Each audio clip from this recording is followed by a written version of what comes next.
Creative diaries one day one آیت میں خوش آمدید۔ کیسے ہیں آپ سب؟ امید کرتی ہوں سب ٹھیک ہوں گے۔ اللہ پاک آپ کو خوش رکھے، آپ کو آباد رکھے، آپ کی تمام مشکلات ختم کر کے آپ کو سکون دے، آپ کو دین اور دنیا میں کامیابی عطا فرمائے، آمین۔ سب سے پہلے آپ کے لائک کرنے کا، آپ کے سبسکرائب کرنے کا بہت بہت شکریہ۔ اس چینل کا مقصد ہر روز قرآن پاک کی ایک سورت کو ٹرانسلیشن کے ساتھ پڑھنا اور اس کو سمجھنا ہے، کم از کم ایک یا دو صورتیں جس کو ہم پڑھ سکتے ہیں اور زندگی میں اس کو سمجھنے کی، اس کو اپلائی کرنے کی، اس کے ذریعے ہم کس طریقے سے اپنی زندگی میں موجود مشکلات کو سمجھ کر حل کرنے کی کوشش کر سکتے ہیں۔ یہ چینل انشاءاللہ آپ کی ضرور مدد کرے گا اور مل کے قرآن پاک کو پڑھنے اور سمجھنے کی کوشش کریں گے ٹرانسلیشن کے ساتھ انشاءاللہ۔ تو شروع کرتے ہیں۔ آج ہم سورہ بقرہ کی 20ویں اور 21ویں آیت کو ٹرانسلیشن کے ساتھ پڑھیں گے۔ تو بسم اللہ الرحمن الرحیم۔ ایسا لگتا ہے کہ بجلی ان کی آنکھوں کو اچک لے جائے گی، جب بھی ان کے لیے روشنی کر دی جاتی ہے وہ اس روشنی میں چل پڑتے ہیں، اور جب وہ ان پر اندھیرا کر دیتی ہے تو وہ کھڑے رہ جاتے ہیں، اور اگر اللہ چاہتا تو ان کے سننے اور دیکھنے کی طاقتیں چھین لیتا۔ بے شک اللہ ہر چیز پر قدرت رکھتا ہے۔ آیت 21۔ اے لوگو، اپنے اس پروردگار کی عبادت کرو جس نے تمہیں اور ان لوگوں کو پیدا کیا جو تم سے پہلے گزرے ہیں، تاکہ تم متقی بن جاؤ۔ صدق اللہ العظیم۔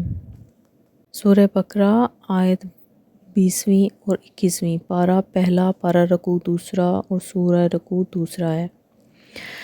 اس میں ہم مل کر دیکھتے ہیں کہ کس طریقے سے ان آیات کو ہم سمجھتے ہیں اور اپنی زندگی میں اس کو اپلائی کرنے کی کوشش کرتے ہیں۔ کیسے؟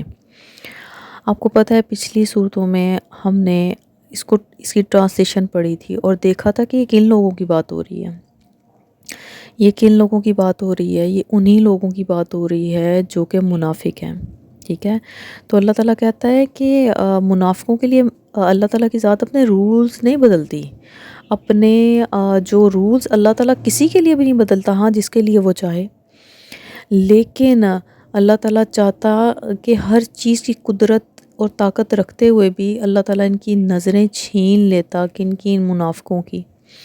اللہ تعالیٰ جو ہے وہ ڈھیل دیتا ہے، اللہ تعالیٰ چھوٹ دیتا ہے، اللہ تعالیٰ رسی دراز کر دیتا ہے نا، پھر ایک وقت مقرر ہے جس کے اندر سارے اگلے اور پچھلے حساب برابر ہو جاتے ہیں۔ وہ صرف یہی دنیا میں نہیں ہوتے، صرف آخرت میں نہیں ہوتے، اس دنیا میں بھی ہوتے ہیں۔ لوگوں کی آنکھوں کے سامنے ان کے حساب برابر ہو رہے ہوتے ہیں، مگر سمجھنے والے سمجھتے ہیں اور نہیں سمجھنے والے کبھی نہیں سمجھتے، ٹھیک ہے؟ تو یہ لوگوں کو سمجھیں، ہمارے ارد گرد جو موجود ہیں اور اسی قسم کے لوگ جو ہیں، اور ہمیں تو اللہ تعالیٰ یہ کہہ رہا ہے، ہمیں اللہ تعالیٰ یہ سمجھا رہا ہے، اگلی آیت ہے نا 21، اس میں اللہ تعالیٰ ہمیں سمجھا رہا ہے کہ آپ متقی بن جاؤ۔ کیسے بنو گے؟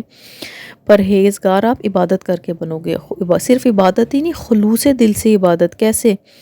جو کہ خلوص دل سے ہو، یعنی نماز یہ بہت بڑے بڑے کام نہیں ہیں، نماز پڑھو، جھوٹ نہ بولو، دل آزاری کرو، وعدہ خلافی نہ کرو، بدگمانی نہ کرو، یعنی حقیقت کے قریب رہو۔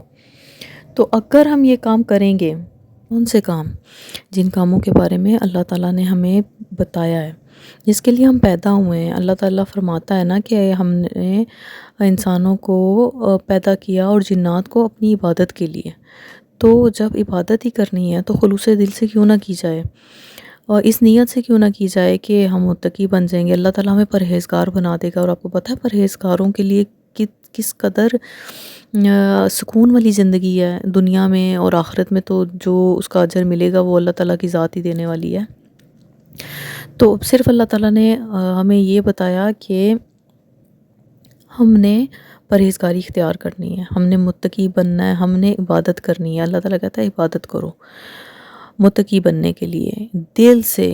یہ مت سوچیں آپ کہ جو بہت بڑے بڑے کام ہیں تو ہم کریں گے تو ہی کچھ جو ہے وہ ہمیں اجر ملے گا اور ہمیں اسی کا ہی فائدہ ہوگا۔ ہم یہ سوچتے ہیں نا بہت بڑی بڑی باتیں کریں گے، بہت راتوں کو جاگ جاگ کے نفل پڑھیں گے. میں مانتی ہوں، حقیقت ہے کہ راتوں کو جاگنے کی بہت اہمیت ہے، بہت فضیلت ہے، مگر بیسک سے سٹارٹ کریں نا.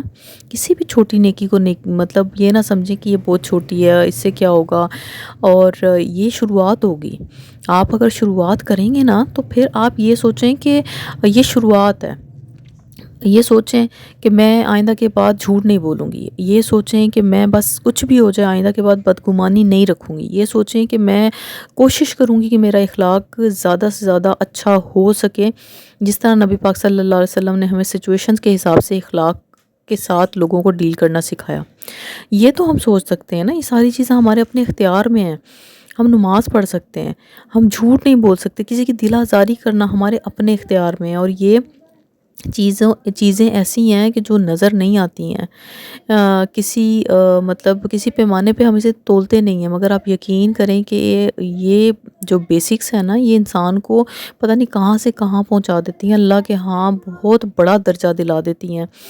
اللہ کہتا ہے جب ان سے انسان متقی بن جاتا ہے تو متقی انسان ہی درجے پاتا ہے نا. تو ہمیں یہ دیکھنا ہے کہ ہم نے اپنی زندگی کے اندر اپنے اخلاق کو، اپنی زندگی کو، اپنے رویے کو نہ صرف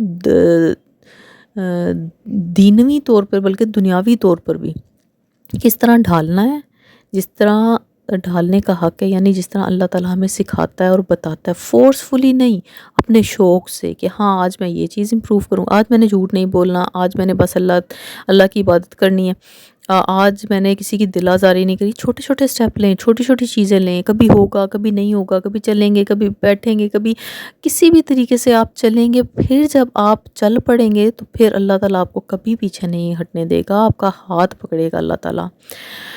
تو مقصد یہ ہے کہ اگر یہ چیزیں انسان کے دل میں اتریں اور انسان کے دل میں جگہ کریں، اور اگر انسان یہ باتیں اس نیت سے بھی سنے کہ اللہ ہمیں اس چیز کا اجر دے گا اور اللہ تعالیٰ ہماری نیکیوں کو کبھی بھی رائیگاں نہیں جانے دے گا اور ہمیں انشاءاللہ لائن کے اوپر ضرور لے کر آئے گا، تو یقین کریں اس چیز کا اجر ہمیں ضرور ملے گا. تو اگر آپ کو یہ ویڈیو اچھی لگی تو اسے لائک کریں، سبسکرائب کریں چینل. مجھے دیجیے اجازت. اللہ حافظ.